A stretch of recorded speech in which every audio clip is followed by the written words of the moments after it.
Gênesis, capítulo 22, versículo 1. E aconteceu depois dessas coisas que tentou Deus a Abraão e disse-lhe: Abraão, e ele disse: eis-me aqui. Senhor Deus e Pai, em nome de Jesus, aqui estamos para te louvar, te glorificar, te bendizer, te engrandecer, te enaltecer, e na beleza da tua eterna, incomparável, majestosa, gloriosa, soberana, inarrável, suprema e eterna santidade, te adorar. Venha, meu Pai, se faça presente para os nossos corações, nos anime, nos alegre, nos fortaleça, nos dê a força, o vigor, a disposição, a unção, a capacitação e a habilitação necessária para que assim possamos prosseguir servindo, te glorificando, te adorando e fazendo a tua vontade, que é boa, agradável, perfeita, soberana e suficiente para nos abençoar e nos proporcionar a bênção, o milagre e a vitória. Assim, Pai, vem que a todos abençoe e nos alimente com a tua palavra, em nome de Jesus. Amém. Deus abençoe. Pode sentar.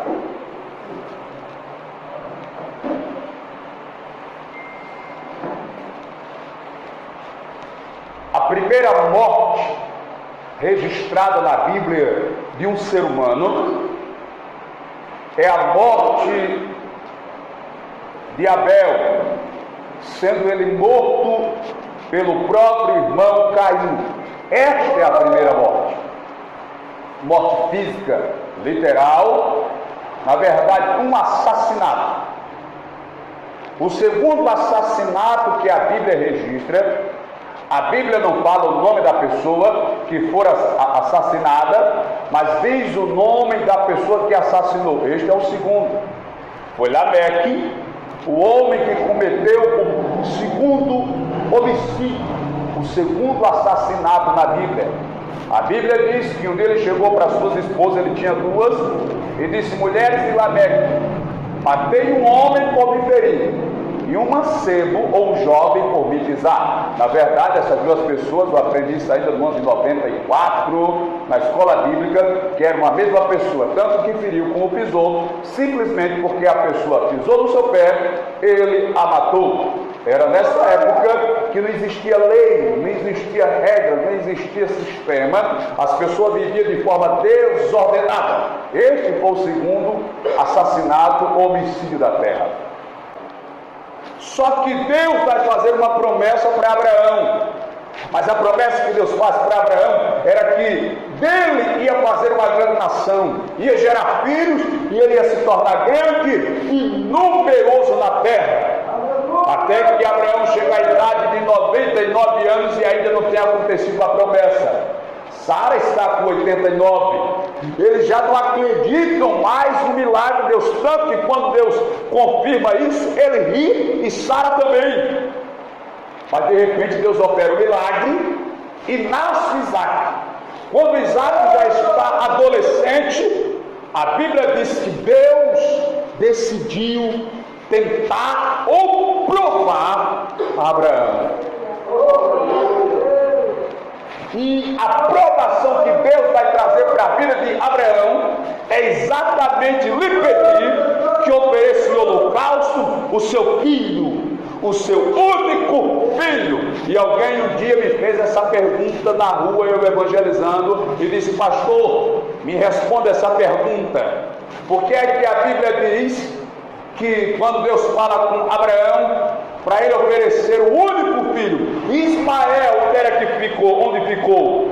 Onde é que fica Ismael nessa história? Ismael também não é filho de Abraão? Então por que é que Deus disse para Abraão: pega o teu filho, o teu único filho? Eu disse: é simples de entender. Isaac era o único debaixo da promessa de Deus. Era o único debaixo do propósito de Deus gerado entre Abraão e Sara, porque a promessa que Deus fez para Abraão, Sara estava incluída na promessa. As promessas de Deus não é só para o marido ou só para a mulher, porque os dois se tornam um. Louvado seja o nome de Jesus. Pois bem, então Deus vai testar Abraão neste contexto e lhe pedir o seu filho, o seu único filho, para que ele seja oferecido em holocausto, colocado cima do altar, degolado ou partido ao meio e depois queimado a fogo. Esta é a prova que Deus vai colocar para Abraão. No entanto, eu fiz todo esse contexto, essa introdução, para falar das maneiras que Deus prova o homem. Deus prova o homem como prata, Deus prova o homem como ouro, Deus prova o homem como vaso, Deus prova o homem como moeda. Essas são as maneiras que Deus vai usar para provar e testar o homem. Ele pode lhe testar como prata, ouro, como vaso, pode lhe testar, aleluia, até mesmo como uma obra de arte. Eu vou lhe explicar o que significa isso dizer, e pode lhe testar como moeda. Ora, quando eu digo que Deus testa o homem à semelhança do fogo, a forma que se usa para testar ou para provar o ouro é no fogo, é jogando no fogo. O processo de jogar a prata ou o ouro no fogo é a maneira de provar a sua qualidade, a sua realidade. A prata e o ouro lançada no fogo em grau elevado, a ponto de derreter a prata ou derreter o ouro, isso vai lhe trazer pureza, aleluia. Isso vai tirar da prata e do ouro aquilo que é impuro, aquilo que lhe mancha, aquilo que lhe dá nódoa, aquilo que lhe traz mácula. E se o ouro ele tem mancha, se o ouro ele tem impureza, ele não é valioso, ele não tem tanta importância nem tanto valor. Mas depois que ele passa pelo fogo e recebe o processo da purificação, ele fica mais valioso, ele fica mais precioso, ele fica mais brilhante, ele fica mais brilhoso. Então, quando Deus me coloca na prova, não é porque ele quer me humilhar ou me desvalorizar, é porque ele quer me passar por um crivo, por um processo, aonde ele vai me exaltar, me honrar e me levantar muito mais. Louvado seja o nome de Jesus. Já vimos então que a prata e o ouro são testados e purificados no fogo, e a maneira, principalmente naquelas épocas antigas, não havia tecnologia como hoje, de se saber o ponto do ouro e da prata, era exatamente quando o ourives ia lá no tacho e olhava para o ouro derretido e conseguia ver no ouro o reflexo do seu rosto, o reflexo da sua face. O ouro e a prata ficava semelhante ao espelho, onde ele poderia ver a própria face. Sabe quando é que nós estamos aprovados? Veja só, o ourive que nos prova se chama Jesus de Nazaré. Ele nos coloca no fogo como ouro, para que nós vamos passar por um processo, e de vez em quando ele vai lá olhar se nós estamos prontos, se nós estamos purificados, se nós estamos preparados. E sabe quando é que ele percebe, tem a noção e a certeza de que estamos prontos? É quando ele olha para nós e vê em nós o rosto de Cristo, o rosto do seu Filho, o rosto de Jesus. E a prova que eu passo é para que eu passe a me parecer com Jesus. Louvado seja Deus. O vaso também tem que passar pelo teste do fogo, mas o teste do fogo para o vaso não é o único. Primeiro, o oleiro vai lá no barranco, vai lá na várzea, vai lá na lama, e dizem que o barro mais fedorento é o barro que mais, aleluia, serve para fazer vaso. Aleluia. O barro mais fedorento, mais catingoso, que todos querem ficar longe porque fede, porque tem mau cheiro, porque o odor é desagradável. Aleluia. É por isso que a Bíblia diz que Deus nos pegou na lama, no lixo, no monturo, fedorentos. Estou falando em linguagem espiritual. Aleluia. Aonde ninguém queria se aproximar, aí Deus foi lá e nos pegou na codel, no lixo, e disse: eu vou levantar isso aqui. Esse aqui é que é bom para fazer vaso. Esse aqui, aleluia, sabe por quê, irmãos? Porque se Deus pegar um material de primeira para fazer vaso, o vaso vai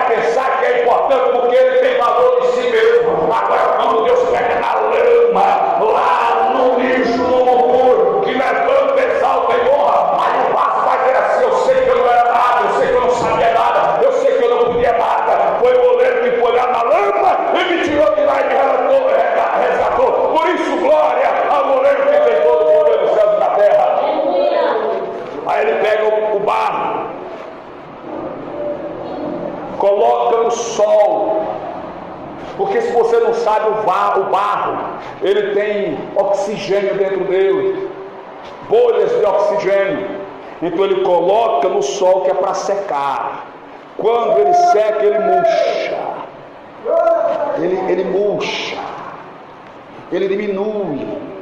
Aí antes de Deus fazer em um vaso, ele primeiro, aleluia, tira o orgulho da minha vida, tira a soberba da minha vida, tira a vaidade da minha vida, tira toda a prepotência, o eu acho, o eu sei, o eu posso, o eu tenho, para poder fazer o vaso. Aí o oleiro vai lá com a enxada, corta no barranco, joga na carroça ou na carriola e sai arrastando. E a carriola joga o barro para lá e joga o barro para cá, joga o barro para lá e joga o barro para cá, joga o barro para lá e joga o barro para cá, joga para um lado e joga para o outro. Uma hora vai para cima, uma hora vai para baixo, uma hora vai para um lado, uma hora vai para o outro, uma hora vai para frente, uma hora vai para trás. Aí você diz: meu Deus, que luta é essa que não para? Que luta é essa que não cessa? E joga para lá e joga para cá. É o processo do barro sendo preparado para ser vaso. E quando chega lá na olaria, que é colocado, aleluia, no lugar compacto, sabe o que é que acontece? Aí vem o oleiro com aquele pesão 44, aleluia, começa a pisar em cima do barro, começa a amassar o barro, começa a esmagar o barro, começa a espremer o barro, aleluia, porque só vai prestar para ser vaso depois que for esmagado, depois que for pisado, depois que for esmiuçado, aí vai servir para ser vaso. Aí depois ele leva para a sua sala, para o seu ateliê, coloca em cima da roda. Embaixo da roda tem um pedal, que quando ele pisa no pedal, a roda gira, aleluia. Sabe qual é o mistério aqui, meus amados irmãos? É que quando o oleiro vai fazer o vaso, ele coloca o vaso na roda e a roda começa a girar, aleluia, glória a Deus. Só que tem um mistério: a roda gira, mas o vaso não sai do lugar, aleluia. A roda corre, mas o vaso não sai do lugar. Porque tem hora que a gente diz: meu Deus, eu corro tanto, eu vou para cima, para baixo, vou para a direita, vou para a esquerda, vou para frente, vou para trás, luto aqui, luto ali, e não sai do lugar, porque você está sendo preparado para ser vaso. Tem hora que a gente se cansa, a gente se fatiga: meu Deus, eu oro, eu consagro, eu jejum, eu leio a Bíblia, eu não perco um culto, eu estou sempre fazendo a obra, eu estou sempre orando, eu estou sempre buscando, eu dizimo, eu oferto, eu estou sempre crendo, buscando, vou para lá, trabalho, me esforço, porque é vaso, meu irmão, está sendo preparado para ser vaso. O vaso agora que gira, mas não sai do lugar, só vai sair do lugar depois que for vaso. Aí depois que termina esse processo, vai para o sol de novo. Aí quando ele passa pelo processo do sol, aí chega a hora do fogo. Chega a hora do fogo. Aí ele vai pegar o vaso e vai levar para a fornalha, vai jogar a lenha na fornalha e vai apertar o fole, que é para soprar na lenha, para o fogo pegar. Porque quando aperta o fole sopra, aí sai o vento, e quando o vento vem, o fogo pega. Por isso que quando os discípulos estavam no Pentecoste, de repente veio do céu um som como de um vento. Aquilo é Deus soprando para o fogo pegar. Aí depois que o vento soprou, deu línguas repartidas como que de fogo. Aí o vaso vai para lá, para a fornalha. E vai passar um período de tempo ali na fornalha, sendo queimado. Vocês sabiam que tem vaso que não aguenta? Tem vaso que racha, quebra, trinca, aí tem que ser jogado fora. Porque deixa eu contar um segredo para você. Jeremias 18 diz que o vaso que quebrou na mão do oleiro, ele tornou a fazer dele outro vaso. No capítulo 19, se eu não me engano, versículo 11, se não for o 11, você lê o capítulo 19 todinho que você acha. Está escrito assim: assim como um vaso do oleiro que se quebra não pode mais ser consertado. Sabe quando ele não pode mais ser consertado? É quando passa pelo fogo e se quebra. Não tem como consertar mais, porque o caco ficou. Não tem como voltar mais. Aí tem vaso que não aguenta o fogo, quebra, racha, toca, aleluia. Aí tem que ser jogado fora, quebrado, vira carne. Mas aquele que aguenta o fogo é aprovado. Aí depois vem o artista, pintor e faz um desenho, aí ele passa a ser mais precioso e mais valioso. Mas pense comigo, a pessoa passou todo o processo, foi tirado do barranco, foi levado da carroça, foi colocado no sol para murchar, foi pisado, aleluia, pelo oleiro, foi para a roda, passou o processo para ser vaso. Aí quando chegou no último estágio, se quebrou. Não, meu irmão, se tu já aguentou até aqui, aguenta um pouquinho mais, porque agora é que a vitória está chegando, aleluia.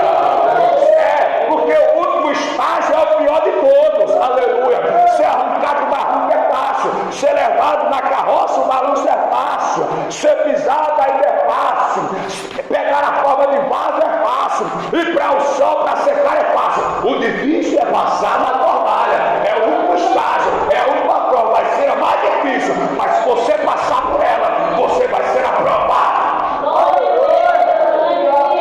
Aleluia, glória a Deus. É vaso. Mas aí, outra forma de se testar, eu estou falando de forma conotativa e trazendo uma aplicação do Oriente. Vou trazer algo da cultura grega para você também entender. Existe também a maneira de provar a obra de arte. Vou falar de escultura, porque era normal os gregos esculpir os seus deuses. E aquilo era vendido de uma forma muito valiosa ou de valor elevado, de preço elevado. Isso era uma arte muito valorizada na Grécia. A arte de escultor, esculpir os seus deuses, as suas deusas, ou qualquer outra obra de arte, ou até pessoas, as suas autoridades. E aquilo era vendido.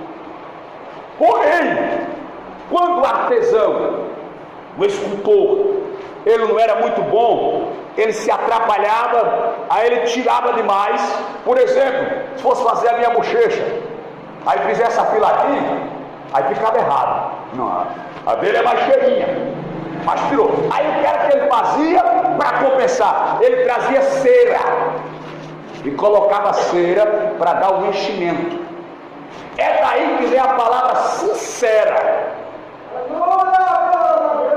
Coloca cera na estátua, é daí que vem a palavra sincera.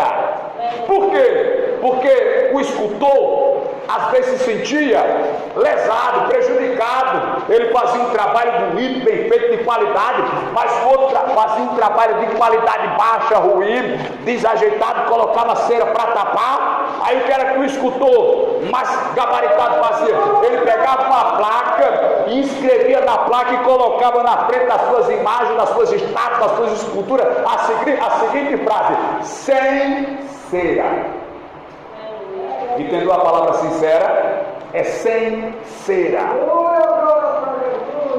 O que não tinha muita capacidade, errava no trabalho, colocava cera para tapar. Mas aí, aquele que tinha cera não tinha valor, não era valorizado, era desprezado. E isso é algo que nós podemos aplicar na nossa vida, irmãos. Nós precisamos ser sincera. Ser sincera. Sincera é ser a sua realidade. Mas pastor, isso quer dizer que eu tenho que ser do jeito que eu sou? Não, você só não pode colocar cera naquilo que não é. Por quê? Porque aquela escultura era uma pedra bruta, era um mármore bruto, era uma madeira bruta, e o escultor foi lá e a lapidou, a esculpiu e tornou uma obra de arte. Então o meu escultor e o seu escultor se chama Jesus Cristo de Nazaré. Então aquilo que ele tirar da minha vida é porque ele sabe que está fazendo. Eu vou colocar a cena no lugar. Eu vou ser aquilo que ele está me fazendo ser. Glória a Jesus de Nazaré. Pois bem, eu quero terminar. Vou para a última parte. Outra maneira de Deus nos testar é semelhante. Os gregos, quando testavam as moedas, deixa eu lhe dizer como é que um grego testa a moeda. Nós sabemos que onde existe moeda, eu falo cédulas, dinheiro, existe a falsificação, dinheiro falso. Isso não é algo de hoje, isso é algo muito antigo. As pessoas querem falsificar dinheiro. Então eles falsificavam moeda, não era o papel moeda, era a moeda mesmo, o metal. Eles falsificavam. Pegavam algum tipo de material, fabricavam a moeda, suponhamos com algum tipo de argila, ou mármore, ou cera. Colocavam, penso que uma tinta, alguma coisa, e tentavam passar aquilo como sendo verdadeira. Mas quem olhava não sabia se era verdadeira ou falsa. Só olhando não dava para perceber. Sabe qual era o teste? Se eu soubesse, eu tinha trazido uma moeda para representar. Ele pegava a moeda e soltava no chão, derrubava. Se ela tinisse, era verdadeira. Se não tinisse, era falsa. Pela queda, saberia se era verdadeira ou se era falsa. Às vezes, se revela a pessoa, não é quando ela está de pé, quando ela cai.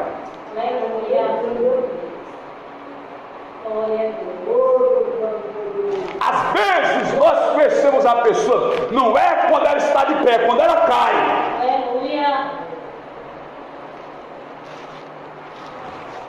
A maneira como ela vai agir, vai se portar, vai se conscientizar, vai conversar, vai reconhecer a sua queda. Era assim que se testava. Aí a Bíblia diz: e aconteceu depois dessas coisas que Deus tentou Abraão e disse: Abraão, e ele disse: eis-me aqui. Aí Deus pega o teu filho, o teu único filho, e leva para Moriá, para uma terra que eu vou te mostrar, e lá tu irás sacrificar Isaque e o holocausto da mim. Glória a Jesus. E é interessante, querido, você conhece a história. Ele se acordou de madrugada, rachou lenha, preparou o jumento, chamou alguns servos e caminharam 3 dias. Aí a Bíblia diz que de longe ele viu o lugar. Aí Deus disse: é ali. Ele deixou os servos. Eu pensava que ele tinha deixado no pé do monte, mas hoje eu lendo o texto, que eu recomecei a ler a Bíblia e passei por esse texto hoje, ele deixou eles longe, e foi só ele com Isaque, com a lenha, o cutelo e o fogo. Isaque, quando já estava a caminho, foi que ele percebeu que não tinha cordeiro. Aí ele faz a pergunta: cadê o cordeiro? A resposta é: Deus proverá o cordeiro. Prepara o altar, coloca Isaque sobre o altar, e quando Abraão vai imolar o menino, o anjo do Senhor aparece. Versículo 11. Mas o anjo do Senhor lhe bradou desde os céus e disse: Abraão! De novo: Abraão! E ele disse: eis-me aqui. Olha, preste atenção, isso eu aprendi com o pastor e achei muito interessante. Versículo 1, versículo 1. E aconteceu depois dessas coisas que tentou Deus a Abraão e disse: Abraão, e ele disse: eis-me aqui. Quantas vezes Deus chamou Abraão no versículo 1? Uma. Abraão, ele disse, eis-me aqui. Quantas vezes ele chamou no versículo 11? Duas. No versículo 1, Deus chama Abraão apenas uma vez. No versículo 11, Deus chama duas. Olha, no versículo 1. E aconteceu depois dessas coisas, que tentou Deus a Abraão e disse, Abraão, e ele disse, eis-me aqui. Respondeu de pronto. Não pensou duas vezes. Não olhou para dentro nem para a esquerda. Ele disse, eis-me aqui, versículo 11. Mas o anjo do Senhor bradou. No versículo 1, Deus disse, Deus apenas falou, conversou com Abraão, disse Abraão de forma suave e tranquila. No versículo 11, o anjo bradou, gritou, clamou, falou alto, ficou elevado, duas vezes. Isso eu achei muito lindo. Quando Deus chamou Abraão para fazer a obra, Abraão respondeu de pronto. Vocês viram isso? Não pensou duas vezes. Abraão, eu quero que você ofereça o seu filho. Tá certo, filho? Vamos dentro. Abraão, eu quero que você faça isso para mim. Tranquilo? É comigo, vamos lá. Abraão, eu quero que você faça assim. Vamos lá, Deus. Vamos toda essa. Abraão, topa esse desafio. Topa, Senhor. Abraão, topa essa tarefa. Topa, Senhor. Abraão, vamos fazer isso. Vamos, Senhor. De pronto, ele atendeu. Mas aí, quando ele estava realizando o holocausto, quando ele estava fazendo a obra, o anjo gritou, Abraão! Quem disse que ele parou? Abraão! Aí na segunda vez ele parou. Sabe por quê? Porque Abraão entendeu que quando Deus chamou para fazer a obra, ele entendeu que era Deus que decidiu fazer. Agora, quando ele estava fazendo, que alguém bradou, ele não deu atenção, não. Quando você estiver fazendo a obra, não dê atenção a quem está querendo tirar a sua atenção, o seu foco. Quando você estiver com a mão no arado, não dê atenção, não olhe para trás, porque alguém está querendo tirar o seu foco. Se o anjo não tivesse gritado duas vezes, bradando, o Abraão tinha enrolado, porque ele já tinha recebido a ordem de Deus. Deus mandou fazer, não quero saber quem vai falar, quem vai criticar, quem vai aprovar, quem vai desaprovar, quem vai gostar, quem vai gostar. Eu estou fazendo a obra, aquilo que Deus mandou fazer, ninguém vai parar. Quem tem esse mistério aqui? Aí Deus testa a gente nessa hora. Deus nos prova nessa hora. Que Deus te abençoe, lembre-se. Deus testa no povo. Deus testa na sinceridade. E Deus testa no tom. Até na hora que alguém passa a perna em você e você cai. E agora, eu não estou falando de pecado não, estou falando do tom, que a gente, às vezes a gente quebra a cara, a gente se atrapalha, às vezes alguém puxa o nosso tapete, nos coloca para baixo, nos humilha, mas a gente se levanta. Sabe por que a gente se levanta? Eu vou dizer por quê, preste atenção nessa revelação que o Espírito me dá nesse momento. Quando o homem pega a moeda e joga no chão para ver se é moeda, e ele não escuta som de moeda, ele deixa para lá. Agora, se é moeda, ele vai lá e pega, porque ele sabe que tem valor, que é importante. Então, se alguém puxar o tapete e derrubar,